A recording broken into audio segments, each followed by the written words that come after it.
Atos dos Apóstolos, capítulo 20. Viagem à Macedônia e à Grécia.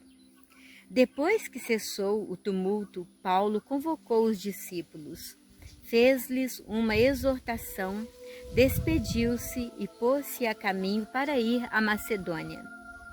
Percorreu aquela região, exortou os discípulos com muitas palavras e chegou à Grécia, onde se deteve 3 meses. Como os judeus lhe armassem ciladas no momento em que ia embarcar para a Síria, tomou a resolução de voltar pela Macedônia. Acompanharam-no Sópatro de Bereia, filho de Pirro, e os tessalonicenses Aristarco e segundo Gaio de Derbe, Timóteo, Tíquico e Trófimo da Ásia. Estes foram na frente e esperaram-nos em Troade. Nós outros, só depois da festa de Páscoa, é que navegamos de Filipos. E 5 dias depois, fomos ter com eles em Troade, onde ficamos 1 semana. Ressurreição de um moço em Troade. No primeiro dia da semana, estando nós reunidos para partir o pão, Paulo, que havia de viajar no dia seguinte, conversava com os discípulos e prolongou a palestra até a meia-noite. Havia muitas lâmpadas no quarto onde nós estávamos reunidos. Acontece que um moço chamado Eutico, que estava sentado numa janela, foi tomado de profundo sono enquanto Paulo ia prolongando seu discurso. Vencido pelo sono, caiu do 3º andar abaixo e foi levantado morto. Paulo desceu, debruçou-se sobre ele, tomou-o nos braços e disse: "Não vos perturbeis, porque a sua alma está nele." Então subiu, partiu o pão, comeu e falou-lhes largamente até o romper do dia. Depois partiu. Quanto ao moço, levaram-no dali vivo, cheios de consolação. Viagem para Mileto. Nós nos tínhamos adiantado e navegado para Assos para ali recebermos Paulo. Ele mesmo assim o havia disposto, preferindo fazer a viagem a pé.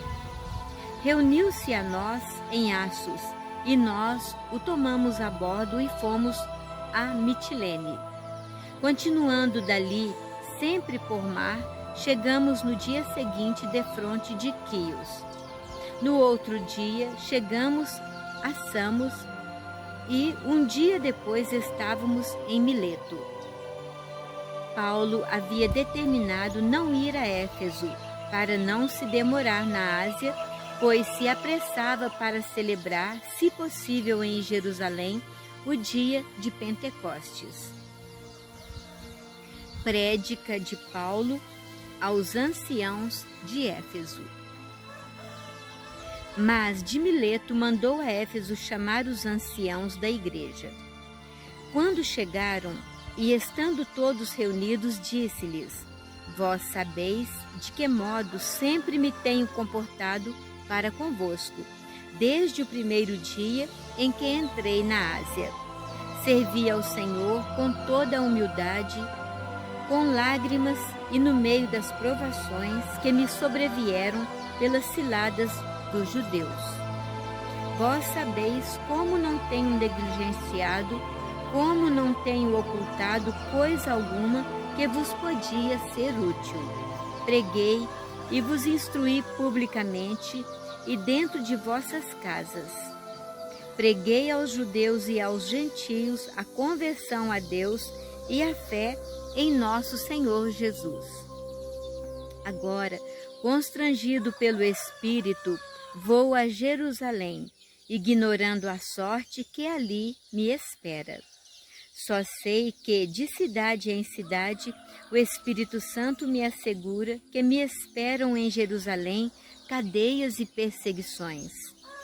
Mas nada disso temo, nem faço caso da minha vida, contanto que termine a minha carreira e o ministério da palavra que recebi do Senhor Jesus para dar testemunho ao Evangelho da graça de Deus.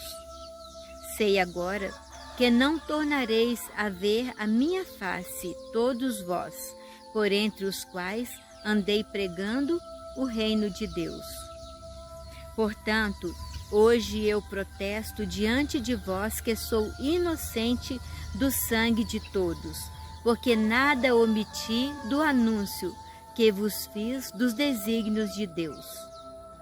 Cuidai de vós mesmos e de todo o rebanho sobre o qual o Espírito Santo vos constituiu bispos, para pastorear a igreja de Deus, que ele adquiriu com o seu próprio sangue.